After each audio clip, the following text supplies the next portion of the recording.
going to talk a little bit about how we get this data that the two Tims just discussed in terms of imaging. What can we do with MRI?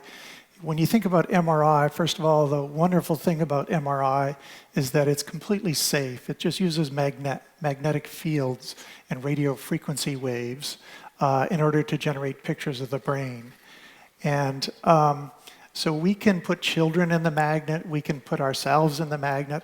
I've been scanned dozens of times, and we can be our own guinea pigs in these sorts of studies. But so the beauty of MRI is that it's completely safe. The other fantastic thing about MR is that it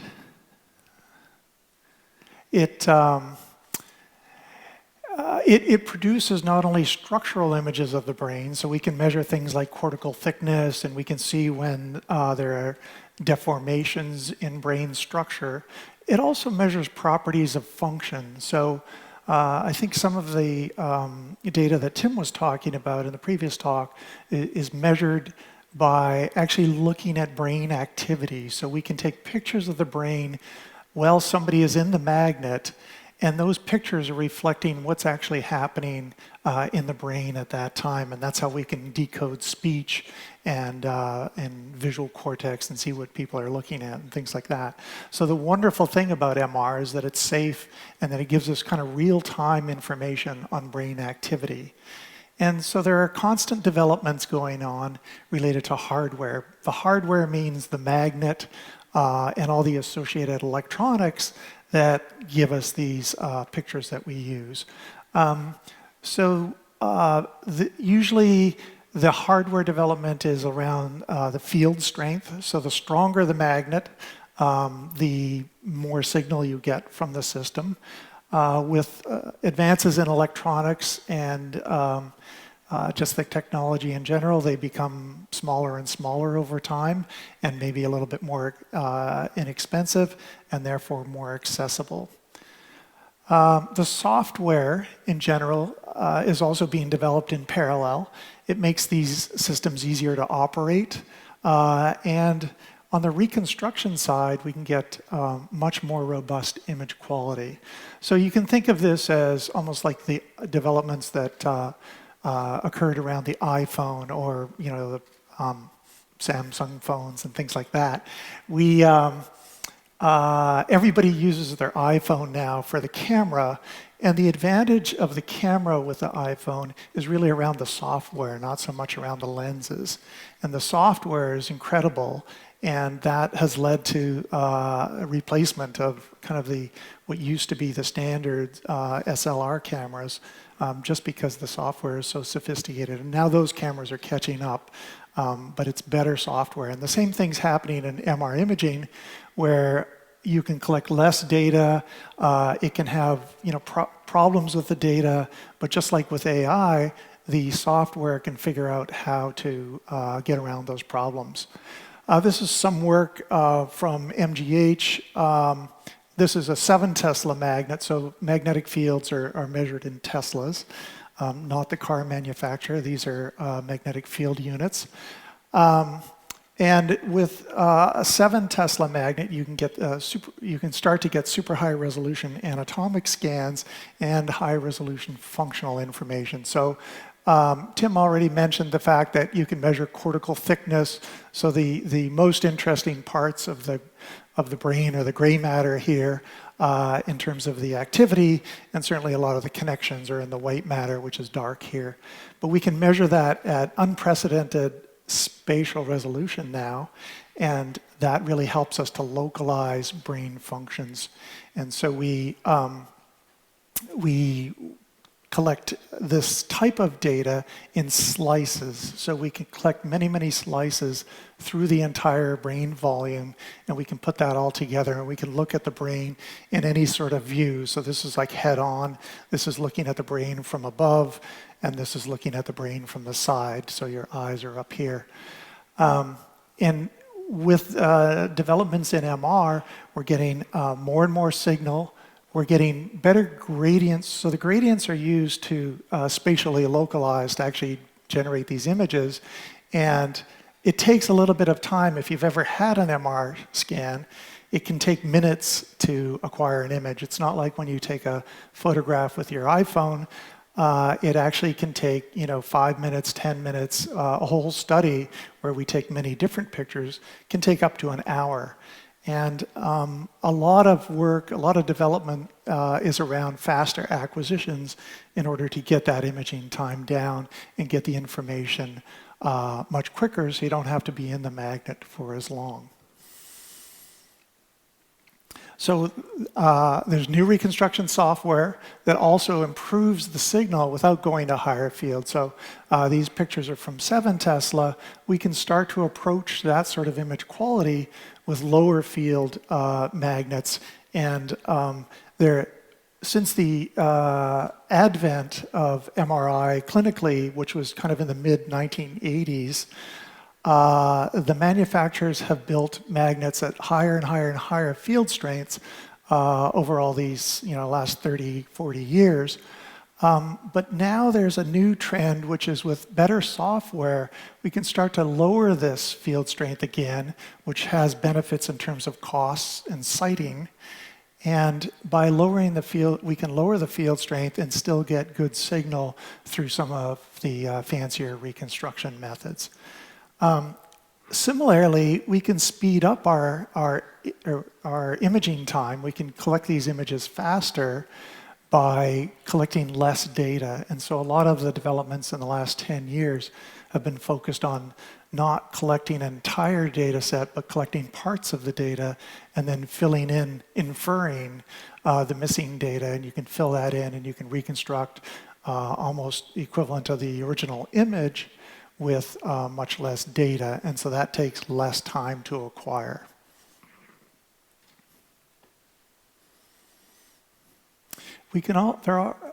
There's also many ways in which we can acquire the data. So MRI is exceedingly complex in the way that the data is acquired, and the history of so we measure what are called spins, which are basically the protons in the H2O, so the water in your brain. And we can measure those protons in many different ways, and we can manipulate them in many different ways, such that we can generate different contrasts.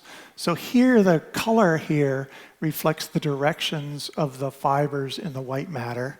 And here, the only thing that's showing up as bright signal are the vessels.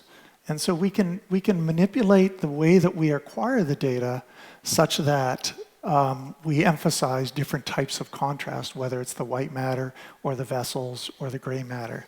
And all of these different acquisitions are still measuring the protons in your brain, but they're measuring those protons with a different history of how we manipulate them. So there's a lot of developments around these kind of improved acquisition strategies in order to generate new contrast mechanisms and get additional information from the brain.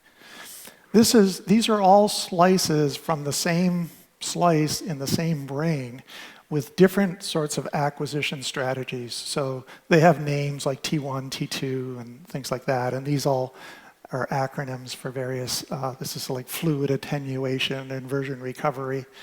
They're acronyms for various things that you've done with the spins. But the key take-home point here is that we can manipulate what's bright and what's dark in these images. And actually, the way those tissues behave tells us something about those tissues. And that has a lot of diagnostic information in it. And so, for example, this white part here is CSF in the brain. That's your cerebral spinal fluid. And in this particular acquisition, it's white, but you can see it's dark in these other acquisitions. And if there was a lesion here, let's say a tumor or something, it would have different properties as well, and it would stand out in certain acquisitions like this. And so there's a lot of work in MRI aimed at producing these different contrasts and new approaches. In some cases, each of these is a separate acquisition of maybe 3 to 5 minutes. But what's happening now is that we're learning the relationships between these different acquisitions. And so what we can do is we can skip some of these and we can actually calculate these different contrasts from some of the other data. And so that's another approach that's being developed now to speed up the acquisition time and yet still get all that same information. And finally, when you get a diagnosis, when you go for clinical MRI, these diagnoses can now be AI assisted. So the artificial intelligence is starting to learn to read these images, and it can either make the diagnosis directly or it can point the radiologist where to look. And typically in some of these scans, you can get, if a person's in the magnet for 1 hour, each brain volume with each of these contrasts may have 100 slices, and that's a lot of data. 100 slices times 6 different acquisitions, that's 600 images for a radiologist to look at. And rather than do that, people are, which could take quite a while, people are developing AI-assisted algorithms that will point the radiologist to the areas that should be looked at. And that can really speed up diagnosis, and it helps the radiologists actually avoid missing things that they should see. In terms of new magnet designs, this is what a 7 Tesla magnet looks like. It's very large and with a small bore. This is a 3 Tesla, and this is actually the same magnet that NeuroGazer has purchased. This is a Vita. And this is kind of what, there's a company, MR Access, building a very small 1 Tesla magnet with a large bore, so it's very comfortable to get in, and a very small footprint. And the idea is that these systems cost millions and millions of dollars. The idea is that there's a goal to produce a magnet that's less than $1 million, much less than $1 million, and that can be sited all over the place. Right now, these systems are primarily in teaching hospitals or large imaging centers, and it would be really nice if we had these in every hospital or every clinic or every doctor's office even. And so someday down the road, there's a good chance that MRI will become much more accessible, and the work that NeuroGazer is doing, for example, could be done at sites all around the country. And so that's kind of a glimpse at where we're going probably in the next 5 to 10 years. So I've mostly talked so far about structural imaging, but neuroimaging can tell us about anatomy. That's the structure that we've been talking about. But I've also alluded to, and what the previous talks have been on, have really been focusing on function. And what I'm going to talk about now is not only brain function, but also the functional organization of the brain. And by that I mean that we can change our acquisition strategies so that we actually look at how the brain is organized, which areas of the brain talk to which other areas, and which area, how are networks formed, what is the network structure of the brain. And that's what I'm going to focus on now. So improvements, as I've been saying, come in better image quality, shorter scan times, and now we're going to talk about better acquisition of functional information and I'm going to focus a little bit on how we extract this functional information and how we relate that to behavior. So in the first talk, we heard about these sort of normative patterns of growth and development. So we can image the brain. Actually, we've done some fetal imaging. So before the child is even born, we can look at the brain in utero, and then infant imaging and all the way through to adulthood and aging. And we can measure both structure and function in all of these different periods of time. And what we're really interested in is how does the brain grow, mature, and potentially decline over time. But we also have great interest in understanding the functional organization of the brain. And if we understand the patterns of how the brain is organized, this could make us improve our understanding of when there's disordered function. It could also reveal compensation strategies. And so if somebody maybe has some disordered functional organization, but they perform very well, it would be important for us to understand that and to be able to, that would provide insights into compensation strategies. So there's a great interest in understanding these organization principles. And so we don't simply ask, what does the brain do? Or which areas of the brain, say, light up when you're looking at a picture of a car or seeing a car accident. But we ask a bigger question is, how do these brain networks or how do these brain systems support function and support complex behavior? And NeuroGazer is unlocking these secrets. That's what we're learning through NeuroGazer. So when you go to the doctor's office, how is brain health typically assessed? Well, the doctor asks about symptoms. They may take some clinical measures, such as they could listen to your speech and see if you have slurred speech or something, see if you have tremors, if you have balance problems. And those are some of the clinical measures that can be taken.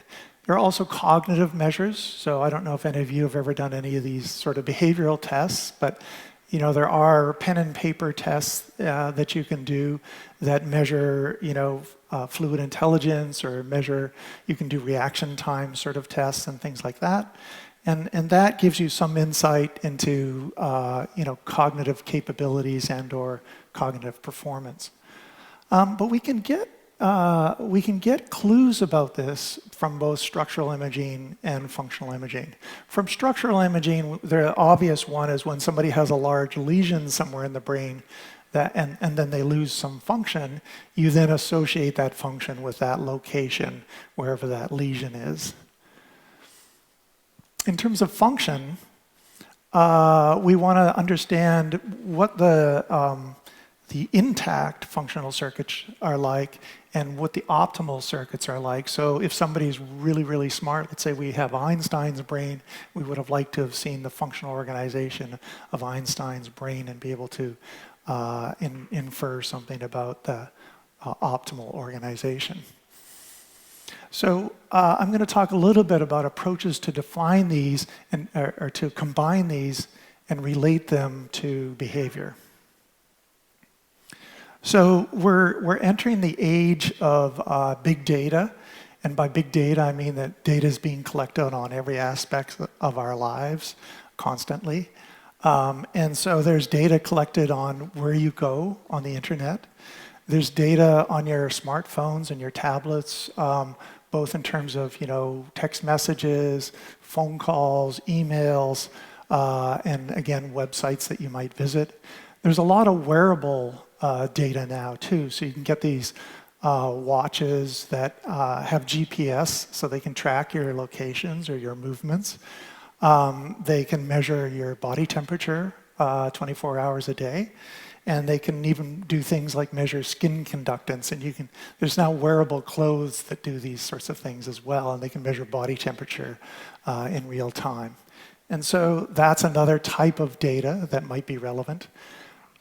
There's a new expanding field of analyzing speech and analyzing voice recordings. And so, you know, your Alexa at home can record your speech constantly, and that might actually have information on your brain function.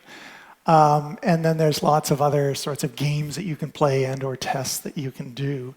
And all of this data reflects something about your brain. And we're starting to combine all this sort of data and learn what it is that reflects. So if we look at the vast scale of these, we have cognitive tests over here, and they may tell us something about your ability to focus or your intelligence or something. Voice recordings, which may tell us something about your social interactions. You know, temperatures, sleep disruptions, altered moods, stress. These are all measures that can be inferred from these various devices that you may or may not be aware are recording you. And so what we want to do is move from this kind of real-world data stream to some sort of clinically actionable information. So what does this tell us about you, and do we need to intervene, or is there something that we can catch early on and fix before it's a major problem? What I'm going to focus on right now is some work we've been doing on relating cognition to brain structure and brain function, and this is what NeuroGazer is doing in parallel. So this is kind of exactly the basis of a lot of the NeuroGazer work. So we can take a group of 100 subjects, let's say, or actually there's UK Biobank data now where there's 50,000 subjects.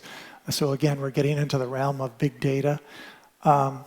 We can take about, a small sample size would be 100 subjects, and we can take structural MRI data. We have a brain scan, let's say, for every one of those subjects. We might have some microstructural information on the white matter from diffusion tensor imaging. And we might have functional information, which tells us about the links between different brain regions. And we're going to build models. We're going to build a model that relates these brain properties to this sort of cognitive assessment or the cognitive measures. And so there's some functional relationship between the brain and the behavior, and that's what we're going to talk about now.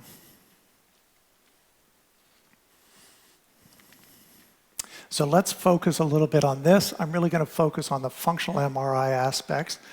And what we can do is we can take a brain and we can divide it into nodes, let's say. So these are functional regions that have similar, like this green region here might have a similar function to, say, the red region here, or they might be connected.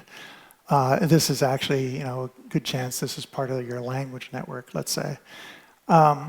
And what we can do is we can look at, with fMRI, functional MRI, we can measure the connectivity between this red region and the green region, and we can see how much do those brain regions talk to each other.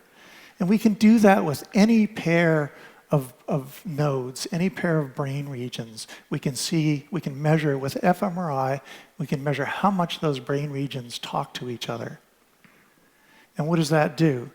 That gives us a map of the networks within the brain. And so we can kind of take these brain hemispheres, let's say this is the right hemisphere, this is the left hemisphere of the brain. We can take each one of these nodes and make it a dot moving from the front of the brain to the back of the brain. This is the right hemisphere. We can go from the front of the brain to the back of the brain in the left hemisphere. And there's dots that are hard to see, which represent each of these dots or each of these nodes on either side. And these lines then represent the networks, okay? So this may be the network in the brain. All these lines here may be the network of the nodes that talk to each other when you're attending to something. Like this might be the attention network, for example. And so we can start to pull out these different networks. So how do different brain regions talk to each other? And MRI allows us to actually measure this in a living human being. And so we've done this on me, for example. We can measure my attention networks. And we're not limited to just one network here. There are many, many different networks that support different aspects of cognition. And so attention is one of those, but actually many networks can be defined. And here's 6 that are common subdivisions of attention. So we have an attention network, or common subdivisions of cognition, sorry. We have an attention network, we have a perception network, memory, language, cognitive control, and working memory. Of course, there are many, many, many more cognitive functions and other ways that we can divide the brain up into separate networks. But the interesting thing here is we can isolate individual circuits between different nodes here in the brain for each of these aspects of cognition, and we can see how these circuits vary as a function of behavior, and that's the key to why we want to do this. So we can build models then linking these circuits to cognition. And so we can use AI or neural networks or machine learning methods to link these networks to behavior. Now let's look at the behavioral aspect a little bit here. We'll just break this down. So what do we mean by behavior? What are we measuring? We can, at Yale, we've been doing a study where we do MR imaging for about an hour, let's say, on each individual. And then we do about 2 hours of cognitive testing outside of the magnet, where we get information on a bunch of different cognitive tests. So these measure things like attention, memory, perception, all sorts of different aspects of cognition. And each individual does these tests, and they get a score. And so if you get a high score, let's say it means you have good attention ability. If you get a low score, maybe you have attention problems. But we can get a score for each one of these cognitive tests. And so typically in the past, there have been psychologists and physicians who would analyze this data and tell you something about the individual just with this data. And on the imaging side, people would look at your brain images and tell you things about your brain just from looking at the brain images. But it's only been recently that this data has been put together, and we look at how the brain imaging data now changes with respect to these behavioral scores across individuals, and we can learn then how these circuits vary as a function of performance. And so that's what, and there's also clinical measures. So these are some typical clinical measures that might be done in addition to the cognitive measures. So we can take then these networks in the brain that we're interested in. We can take a bunch of behavioral measures that we might be interested in, and we can, again, build models that tell us how these networks change as a function of performance on these different cognitive measures. And so when we build these models, we can reveal how these networks change. We can establish the relationship, so that's establishing the link between these networks and these complex behaviors. And with specific individuals that have problems, we can understand what happens when something goes wrong. Okay, what are the circuits that are interrupted? Is it a problem with attention? Is it a problem with cognitive control? And to what extent is that a problem? So here I have 16 behavioral measures and 6 clinical measures. NeuroGazer has 167 different measures for characterizing brain state and behavior. And so we can actually look at these relationships, and part of the NeuroGazer deliverables is saying something about how these measures are reflected in the brain. So that's a little bit of background on what we're learning in terms of understanding brain behavior relationships, how MRI is advancing in order to provide this information. And it's not just advances in the imaging hardware and technology, but it's also advances in the software and learning how to extract this rich information from the imaging modality. So we're getting better imaging systems, and they're going to be smaller and lighter and much more comforting to get a scan. We're improving the extraction of information with these sorts of brain behavior models, and these can incorporate both structure and function. We're learning how to incorporate all sorts of other data, and so that can be data from wearables, from internet history, from analyzing voice, and learning how that influences these patterns of brain activity that we see. And we want to understand what these patterns look like, what all of this information, how all this information evolves over the course of a lifespan. And so that will give us great insights then into what's the normal trajectory for these brain behavior relationships, and it will give us tremendous insight into how these normal brain functions might be altered in certain diseases or other conditions.